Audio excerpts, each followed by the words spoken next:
The early morning sunlight streamed through the Venetian blinds, casting harsh shadows across our suburban kitchen.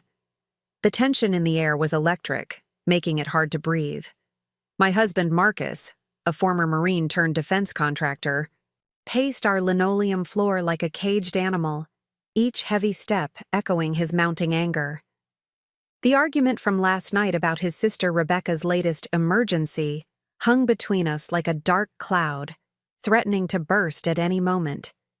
Rebecca had shown up at our door yesterday evening, mascara streaking down her face, spinning another tale of urgent bills and threats from creditors.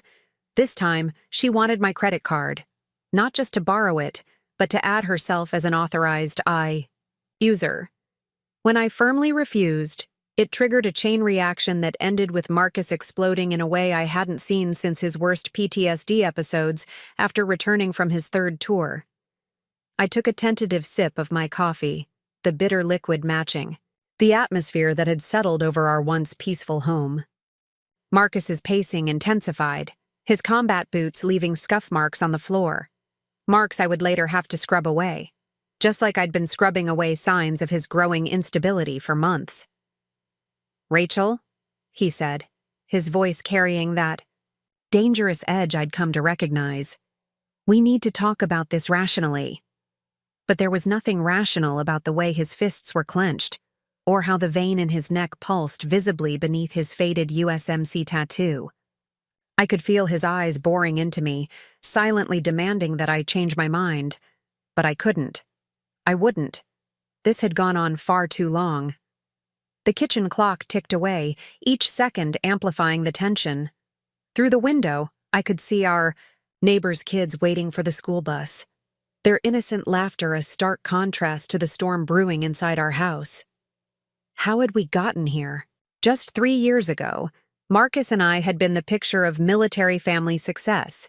Him transitioning smoothly into civilian life with a prestigious defense contract job, me running my growing online graphic design business, and our beautiful, colonial-style house in a quiet Virginia suburb. But then Rebecca had entered the picture. Marcus's younger sister had always been troubled, bouncing between jobs and relationships, leaving a trail of financial disasters in her wake. At first, it was small things, borrowing money for rent, asking Marcus to co-sign for a car loan, needing help with utility bills. I'd supported Marcus's desire to help his only living family member, understanding how their shared childhood trauma and the loss of their parents had created an unbreakable bond. The requests grew larger, more frequent, and increasingly desperate. Credit card debt, gambling losses disguised as business investments, and now this latest scheme. Each time, Marcus would cave, drawing from our savings, maxing out his own cards, and eventually turning to mine. The war hero in him couldn't stand to see anyone suffering, especially his baby sister. But his helper's mentality had morphed into something darker, more obsessive. I watched him now, noting how his hand trembled slightly as he gripped the counter, a telltale sign of his anxiety medication wearing off. The morning sun caught his wedding ring, and I remembered the day he'd proposed just after returning from his second tour. He'd been different then, confident but gentle, strong but kind. The man before me now was a shadow of that person, twisted by guilt, PTSD, and his sister's manipulation. "Marcus," I said softly, trying to keep my voice steady, "we need to find another way to help Rebecca. Adding her to my credit card isn't the solution. She needs professional help, financial counseling, maybe therapy. We both know this isn't about money anymore." He stopped pacing abruptly, turning to face me with an intensity that made my breath catch. The morning light cast half his face in shadow, and for a moment, I saw the haunted look he'd worn after losing his best friend in Fallujah. "You don't understand, Rachel. She's all I have left from before everything. I promised our parents I'd take care of her." "But who's taking care of you?" "Of us?" I countered, feeling a sudden surge of courage. "Your sister's problems are destroying our marriage, draining our savings and triggering your PTSD. This isn't healthy for anyone. The muscle in his jaw twitched, and his eyes darted to the coffee mug in my hands.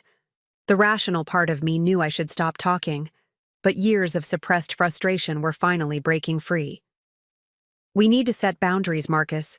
I love you, but I won't watch you destroy yourself trying to save someone who doesn't want to be saved. My words hung in the air for a moment, and I saw something shift in Marcus's expression. The morning light caught the gray at his temples, premature aging from years of stress and trauma. His face flushed deep red, starting at his neck and creeping upward, a warning sign I'd learned to recognize during his worst episodes. You think you understand everything, don't you, Rachel? His voice was dangerously quiet, barely above a whisper. Sitting there in your comfortable little home office, designing pretty pictures all day, while I spent years dodging bullets and watching my brothers die. And now you want to lecture me about taking care of family? The familiar knot of anxiety tightened in my stomach.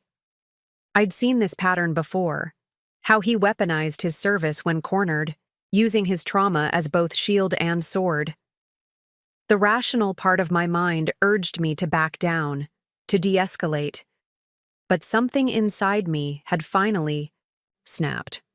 Don't do that, Marcus. Don't use your service to justify enabling Rebecca's destruction. You're not on the battlefield anymore, and this isn't about saving lives. Your sister is manipulating you, playing on your protector instincts, and you're letting her destroy everything we've built together. He slammed his hand down on the granite countertop, the sound echoing through the kitchen like a gunshot. Our wedding photo on the wall rattled in its frame, an image of happier times that now felt like a distant dream. Outside, I heard the school bus pull away, its diesel engine fading into the morning quiet, leaving us alone with our escalating tension. You're going to give Rebecca your credit card, he growled, his voice taking on that mechanical tone he used during flashbacks when he was somewhere between Virginia and Fallujah. She's coming here at noon, and you're going to hand it over with a smile on your face. Do you understand me, civilian? The word civilian hit me like a physical blow. He hadn't called me that since his first months back from deployment during the worst of his adjustment period. Back then, we'd worked through it together, with help from his VA counselor. But the Marcus standing before me now wasn't the man who'd been willing to accept help, to acknowledge his struggles. This was someone else entirely. No, I said, surprised by the steadiness in my voice. I won't do that, Marcus. I won't be complicit in this destructive cycle anymore. Rebecca needs real help, not another credit line to max out. And you need to talk to Dr. Harrison again. Your symptoms are getting worse and... I never finished that sentence. In one fluid motion, born from years of combat training, Marcus snatched his coffee mug from the counter and hurled it at my face. Time seemed to slow as I watched the dark liquid arc through the air, steam still rising from its surface. I managed to turn my head slightly, but not enough to avoid the scalding coffee that splashed across my right cheek and neck, seeping into my silk blouse, the one I'd bought for a client meeting later that day. The ceramic mug shattered against the wall behind me, fragments scattering across the kitchen floor like shrapnel. The sound triggered something in Marcus, and for a moment I saw confusion flash across his face, followed by horror. But it quickly hardened into something cold and distant, the same look he'd worn when describing combat operations he couldn't fully remember. "Look what you made me do," he said, his voice eerily calm. "This is what happens when you don't follow orders, Rachel, when you don't understand the chain of command. Rebecca needs that credit card, and you're going to give it to her. Or maybe it's time for you to receive a dishonorable discharge from this marriage." I sat frozen, feeling the coffee burn against my skin, my heart pounding so hard I could hear it over the ringing in my ears. Coffee dripped steadily from the edge of the table, forming a puddle on the floor that mingled with the scattered ceramic shards. Pieces of our marriage breaking apart in real time. As the coffee continued to drip onto the floor, memories flooded my mind. illuminating a pattern I'd been too close to see. The signs had been there from the beginning, but like many military spouses, I'd mistaken control for strength, aggression for passion, and isolation for protection. I remembered our first year of marriage, right after Marcus returned from his second tour. He'd seemed so stable then, handling his transition to civilian life with remarkable grace. The defense contractor position had come easily. Companies were eager to hire decorated Marines with his expertise in logistics and security operations. We'd bought this house in this quiet Virginia suburb, believing we were living the American dream. The changes had been subtle at first. Marcus insisted I work from home instead of renting office space, claiming he worried about my safety in the city. He took control of our finances, explaining that his military training made him better at handling money. I'd accepted these changes, telling myself that his protective instincts came from seeing too much death, too much chaos in war zones. Then, Rebecca had appeared on our doorstep 18 months ago, clutching a duffel bag and sporting a black eye from her latest boyfriend. Marcus had transformed instantly from my somewhat overprotective husband into an avenging warrior. He'd driven to Philadelphia that same night, and though he never told me what happened to Rebecca's boyfriend, the charges were eventually dropped, and the man left the state. Rebecca had stayed with us for 3 months, and during that time, I watched my husband change. His hypervigilance intensified. He started missing his VA appointments, claiming he needed to be available in case his sister needed him. The nightmares returned, violent episodes that left our bedroom in disarray and my arms bruised from restraining him. But he refused to acknowledge the correlation between his deteriorating mental health and his sister's presence. Even after Rebecca moved into her own apartment, paid for with our savings, the situation only escalated.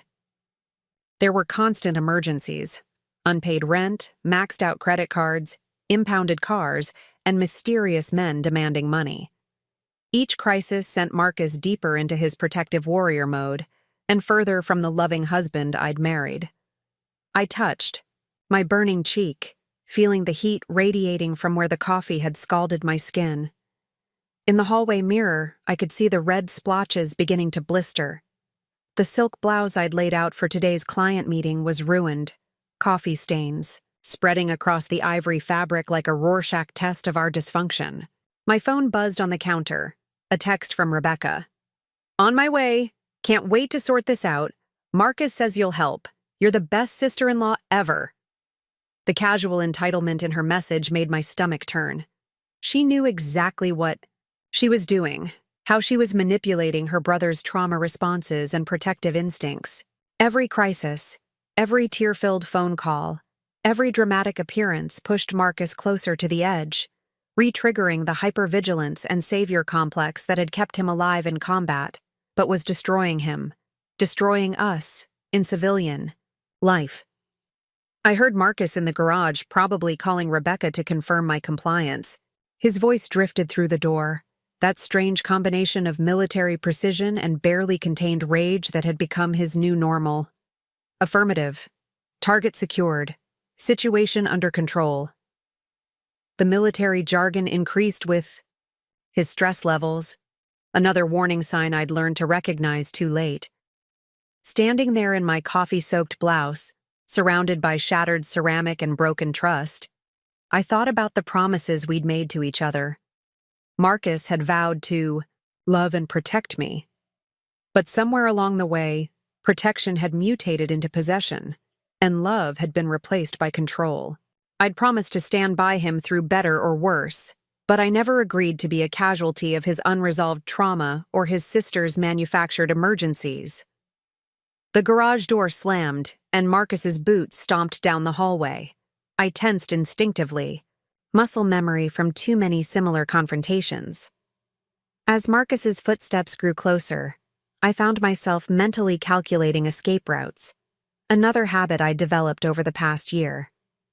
The front door was 15 steps away, but I'd have to pass him to reach it. The back door through the sunroom was closer, but the latch had been sticking since last winter. My car keys were in my purse by the entryway, but my phone was still on the counter, just out of reach.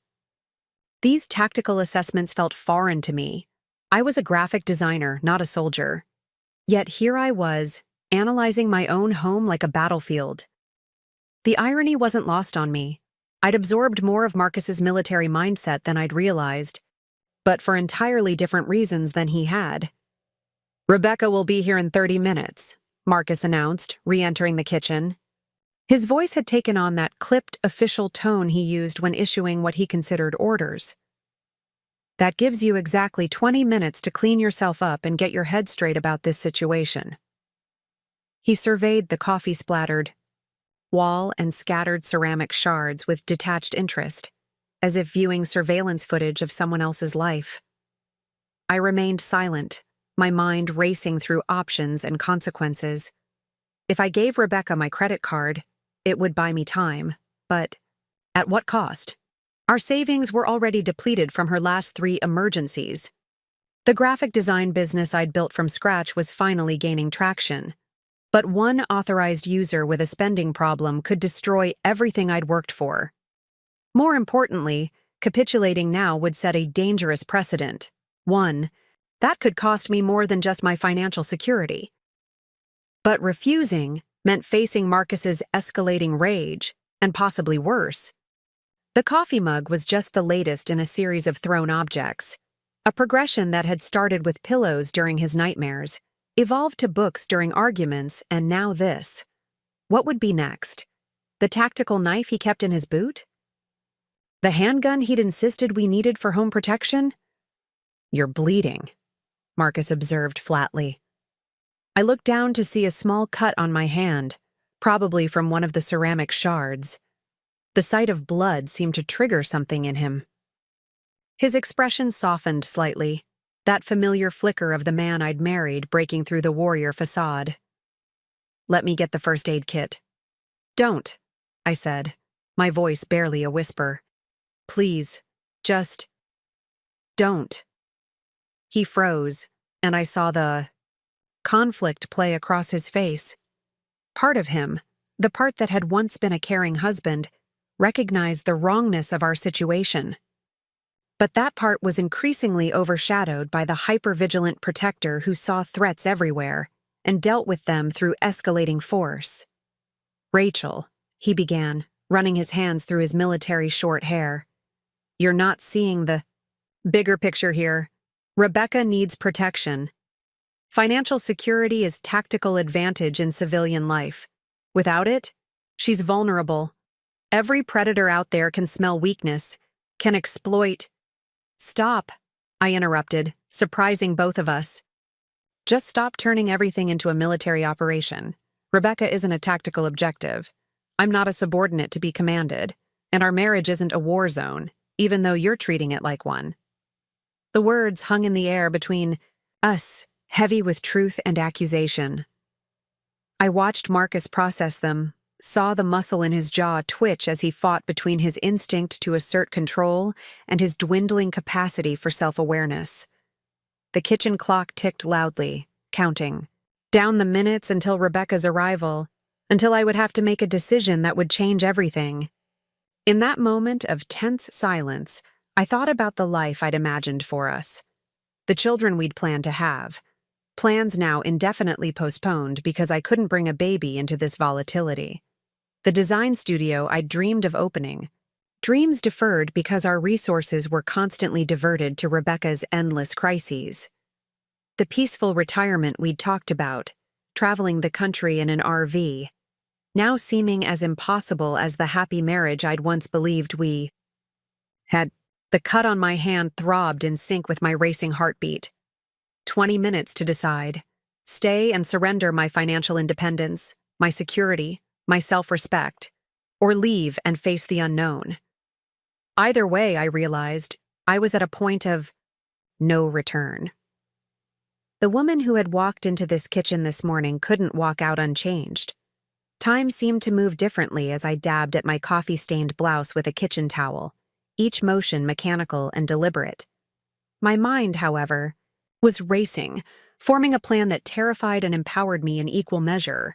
Years of living with a military strategist had taught me something about tactical planning, though I never imagined I'd use those lessons to escape my own marriage. First, I needed resources. My laptop bag was in my home office. Inside it, my backup credit cards and the thumb drive containing all my client files.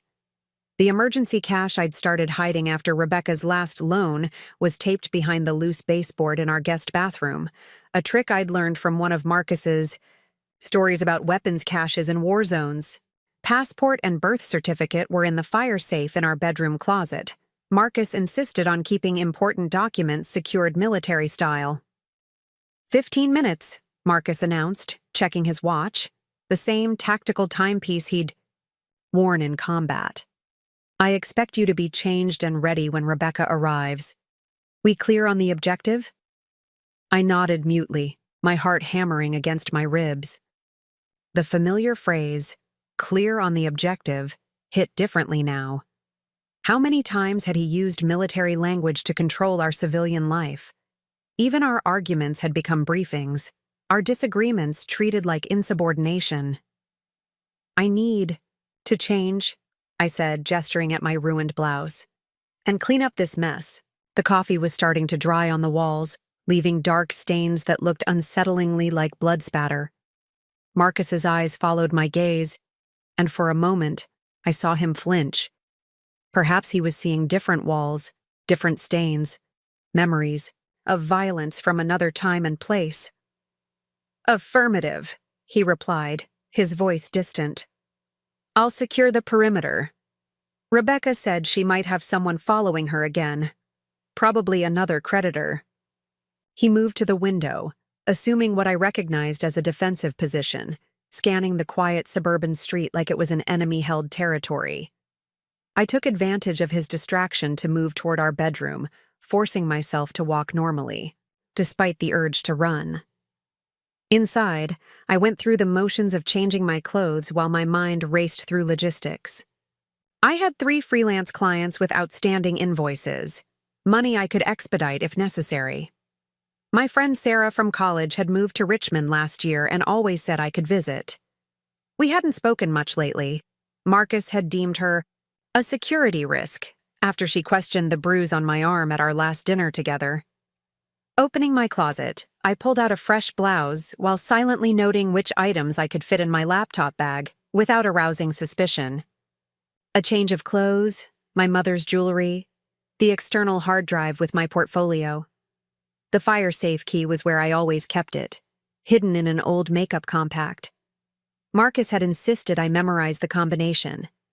Backup access protocols are essential in crisis situations, but never thought to change the key's hiding place. My phone buzzed again. Rebecca. Almost there. Got great news about an investment opportunity too. Can't wait to tell you both. The fake enthusiasm made me nauseous. Every investment opportunity had been a scam or a gambling scheme, each one bleeding us drier than the last. I thought of my latest client project, rebranding a local women's shelter. The irony wasn't lost on me. I could hear Marcus on the phone in the kitchen, likely coordinating with Rebecca. His voice had that clipped mission briefing tone. Approach from the north side. Park in the designated area. Maintain radio silence until contact. More military speak, turning our suburban home into a tactical operations center. The burn on my cheek throbbed as I applied concealer, muscle memory from countless other mornings covering countless other marks. In the bathroom mirror, I barely recognized myself. When had I become this person? This frightened, calculating woman planning her escape like a military extraction. The graphic designer who once spent hours choosing the perfect shade of purple for a client's logo was now evaluating escape routes and cataloging assets. 10 minutes, Marcus called from the kitchen. Status report? Almost ready, I responded, proud of how steady my voice sounded. Years of managing difficult clients had taught me to project calm I didn't feel. I zipped my laptop bag, now slightly heavier with its concealed cargo, and took one last look around the bedroom. How many nights had I lain awake here, listening to Marcus's combat nightmares, telling myself things would get better if I just tried harder, loved more, understood deeper. The walls seemed to close in, years of memories pressing against me. Our wedding photo on the dresser, Marcus in his dress blues, me in white, both of us radiating hope for the future. The painting we'd bought on our first anniversary, before Rebecca, before the defense contractor job started triggering his PTSD, before civilian life became another war for him to fight. The dent in the wall by the door, hidden behind a framed certificate, from the night he'd thrown his phone after Rebecca called crying about another abusive boyfriend. I stepped out of the bedroom, laptop bag slung over my shoulder, a familiar enough sight that it wouldn't raise Marcus's suspicions. After all, I often worked from coffee shops when his hypervigilance became too suffocating. The weight of my hidden emergency supplies felt like armor, giving me strength I didn't know I possessed. "Vehicle approaching," Marcus announced from his position by the window, his posture rigid. "Black Honda Civic, 2 occupants. Rebecca's in the passenger seat." His hand instinctively moved to his hip where his sidearm would have been during deployment. The gesture sent a chill down my spine. My phone lit up with a new message, but not from Rebecca. It was from Linda, my client from the Women's Shelter Project. "Meeting still on for 11:30? Need to finalize the resource packet designs." I stared. At the message, an idea forming. Linda wasn't just a client. She was a former military spouse herself, and she'd given me her personal number, just in case. After noticing how I flinched when Marcus raised his voice during a chance encounter. At the grocery store. "Unknown male at the wheel." Marcus continued his surveillance report. "Potential hostile. Rachel, move to the designated safe room until I assess the situation." The safe room was our home office, reinforced after Marcus's second PTSD episode. The irony of him trying to secure my safety now, after throwing scalding coffee at me, was almost too much to bear. Instead of complying, I stepped into the kitchen and did something I hadn't done in months. I called Linda.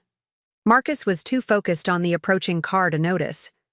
The phone rang twice before she answered. "Rachel, is everything okay with the designs?" "The coffee's all wrong," I said, my voice trembling slightly. It was the code phrase Linda had insisted I memorize, part of the shelter's protocol for identifying women in crisis. There was a pause on the other end, then Linda's voice came back. All business. "Are you safe right now?" "No," I whispered. "But I will be. Can you meet me at the usual place in 30 minutes? For the design review?" "Of course," Linda replied smoothly. "I'll bring the whole team." Marcus's voice cut through the air. "Rachel, safe room now. Unknown subject is exhibiting suspicious behavior." The Honda had parked, and I could see Rebecca getting out, wearing designer sunglasses that probably cost more than my monthly business expenses. The man behind the wheel remained seated, engine running. "I have to go," I told Linda. "But I'll see you soon." Ending the call, I felt a strange calm settle over me. The kind of calm I imagined Marcus must have felt in combat, when the mission parameters were clear and all that mattered was execution. "That better have been a client call," Marcus said, finally turning from the window. "We're in lockdown." "Until I verify the situation." His eyes narrowed at my laptop bag. "You're not going anywhere until this is handled." The doorbell rang, its cheerful chime incongruous with the tension. Rebecca's voice filtered through, artificially bright. "Hey guys, open up! You won't believe the opportunity I found." I watched Marcus move to the door, noting how he checked the security camera first. A reasonable precaution turned obsessive ritual. Rebecca burst in as soon as the door opened, a whirlwind of expensive perfume and desperation. The man in the Honda revved his engine once, then pulled away. "Oh my God, you guys!" Rebecca gushed, dropping her designer bag on the counter, right in the coffee puddle I hadn't had a chance to clean up. "So listen, There's this amazing investment opportunity in crypto, but we have to act fast. My friend Tony, he's super connected, knows all the big players. He says we can triple our money in 2 weeks. Marcus's tactical focus shifted, but not in the way I expected. Instead of questioning this obvious scam, he turned to me with renewed intensity. This is why we need to move now. Time-sensitive mission parameters. Rachel, the credit card. I felt my phone buzz again in my pocket. Linda, probably confirming our extraction plan. The burn on my cheek throbbed, a reminder of what was at stake. Rebecca was still talking, spinning her web of promises and possibilities, while Marcus watched me with predator's eyes. The thing about Tony's crypto investment, Rebecca continued, pacing the kitchen in her designer heels, oblivious to the coffee stains and ceramic shards, is that it's totally exclusive. Members only. But he's willing to make an exception for us because of our special situation. She glanced meaningfully at Marcus, a silent reminder of whatever leverage she held over him from their troubled past. My phone buzzed again, this time with a series of rapid notifications. Linda had mobilized her network, a carefully constructed web of domestic violence advocates, legal professionals, and fellow survivors. Each message represented another piece of the safety net I hadn't known I needed until this moment. Rachel. Marcus's voice cut through Rebecca's sales pitch. The credit card, now. His fingers drummed against his thigh in that familiar pattern, the same rhythm he tapped out during his worst flashbacks. 4 beats, pause, 4 beats, the cadence of helicopter blades, he'd once told me. I reached for my purse, making a show of compliance while my mind raced through Linda's shelter protocols. The first 24 hours were crucial, she'd explained during our project meetings. Most domestic violence escalations happened when the abuser sensed they were losing control. Here's the thing, I said, my voice steadier than I felt. I need to make a call first, to verify some funds. The partial truth felt strange on my tongue. I was usually terrible at lying, especially to Marcus. His military training had made him exceptionally good at detecting deception. Rebecca's face fell slightly. But Tony's waiting. The opportunity could disappear any minute. Her practiced desperation had an almost theatrical quality to it. In another life, she could have been an actress instead of a professional manipulator. Stand down, Rachel, Marcus ordered, taking a step toward me. This is not a negotiation. Execute the objective as commanded. His words were clipped, precise, the voice of a squad leader, not a husband, the same tone he'd used right before. Throwing the coffee. My phone buzzed again. Linda, team in position, green light. The message gave me courage I didn't know I had. No, I said quietly. The kitchen went silent. Even Rebecca stopped her nervous pacing. What did you say, civilian? Marcus's voice had dropped to that dangerous whisper. I said no. My voice grew stronger. I'm not giving you or Rebecca my credit card. Not now, not ever again. I took a step back, closer to the kitchen door. And I'm leaving. Marcus moved with military precision, but I'd anticipated this. 3 years of living with a tactical expert had taught me something about strategic positioning. The kitchen island was between us. Not much, but enough to give me a head start. You're not thinking clearly, he said, his hands flexing at his sides. You're emotionally compromised. Stand down and we can discuss this through proper channels. Rebecca chimed in, her voice taking on that manipulative whine I'd grown to hate. Rachel, please, you don't understand what's at stake here. Marcus, tell her about Mom and Dad. About what happened. Enough. The word escaped me with unexpected force. I don't want to hear any more stories, any more excuses, any more military commands masquerading as marriage. My hand found the doorknob behind me. I have a team too now, Marcus, and they're not going to let you hurt me anymore. As if on cue, car doors slammed outside. Multiple sets of footsteps approached the house. Marcus's head snapped toward the sound, his tactical training kicking in as he assessed the new threat. "Rachel!" His voice had taken on a pleading edge. "Don't do this. Don't bring civilians into a military situation. You know I can't. I can't stand down when there's a threat to the unit. The only threat here is you," I said softly. "You and your inability to see that you've turned our marriage into a combat zone. I'm not your subordinate, Marcus. I'm not a mission objective. And I'm done being a casualty of your unresolved trauma." The front door opened, and Linda's voice rang out clear and authoritative.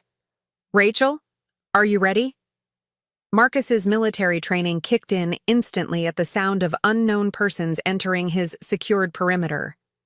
His body shifted into a defensive stance, eyes darting between me, the doorway, and the various tactical advantages our kitchen provided.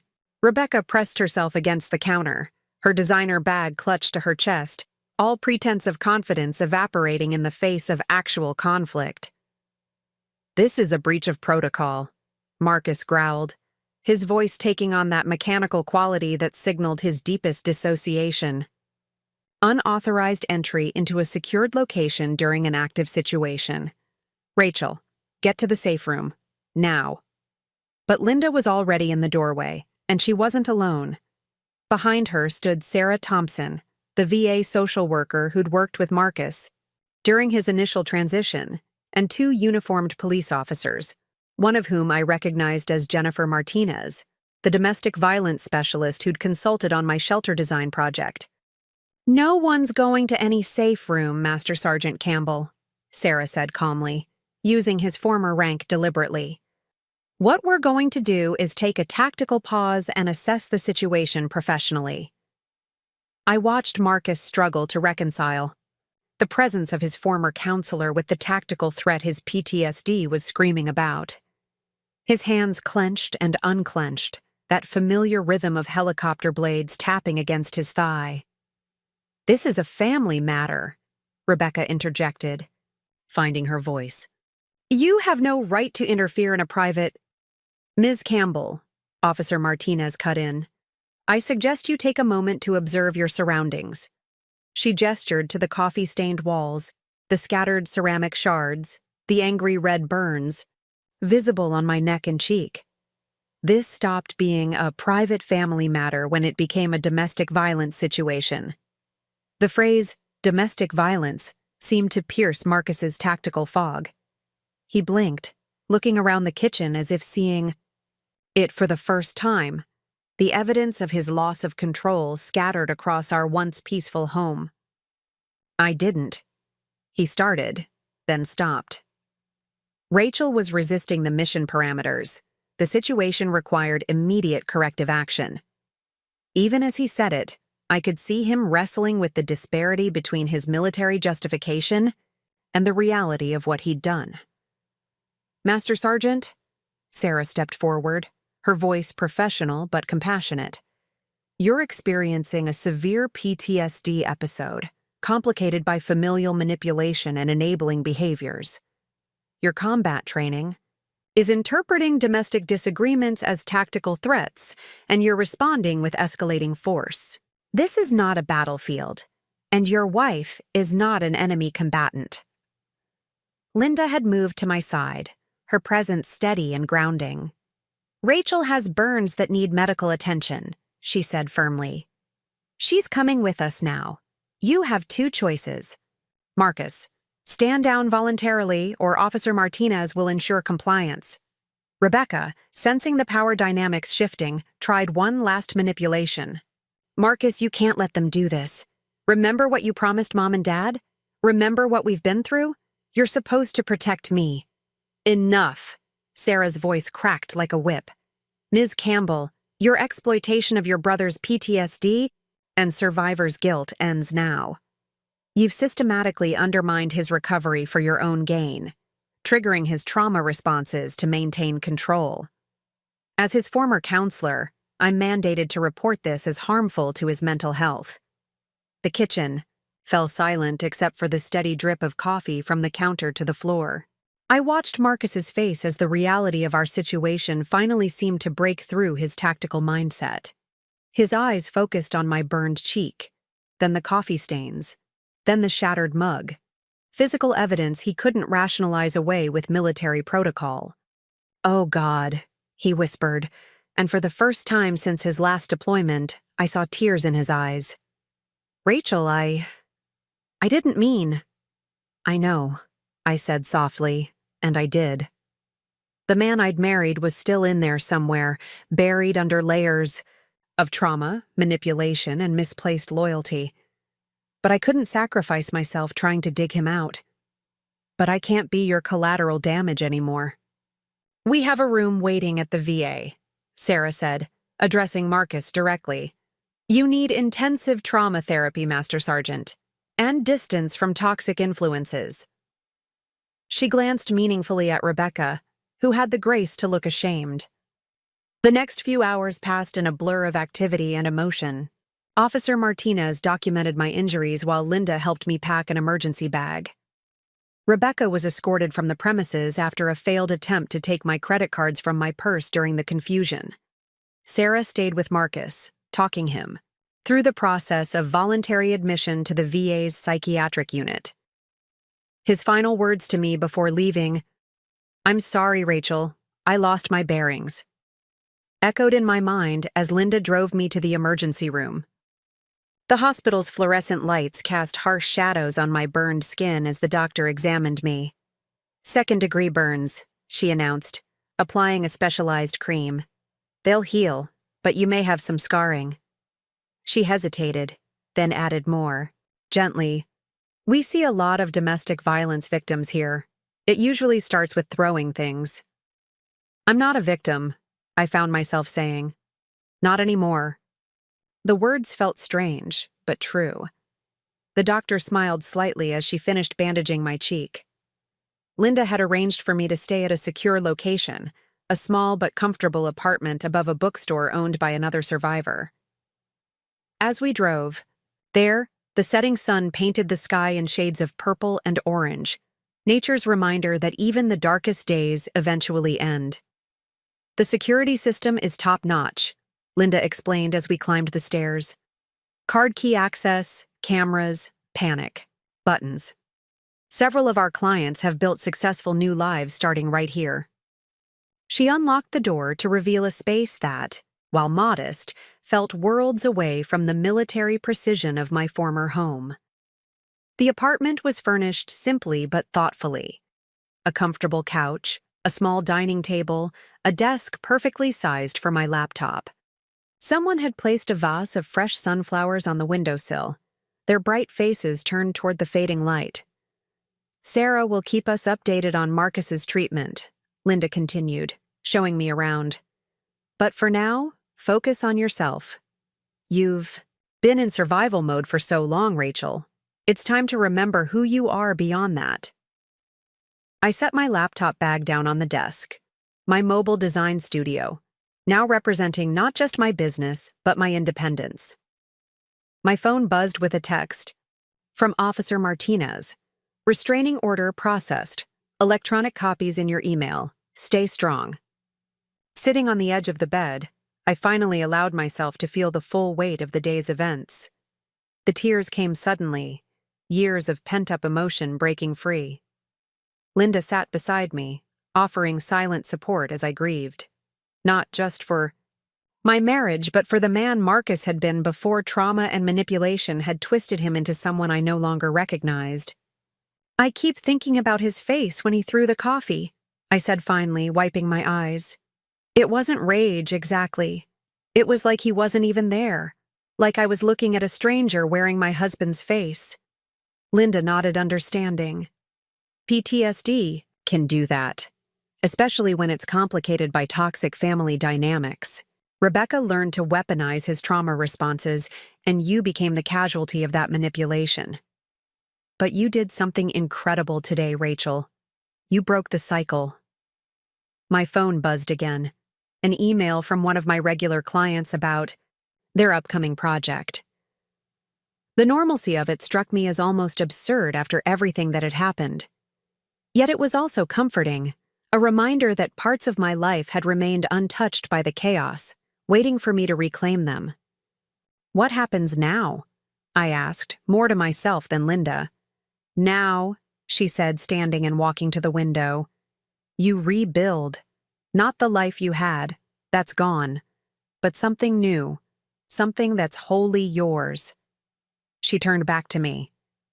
"The shelter's rebranding project. Would you be interested in taking on more work with us? We have other initiatives that could use your design skills." The offer represented more than just work.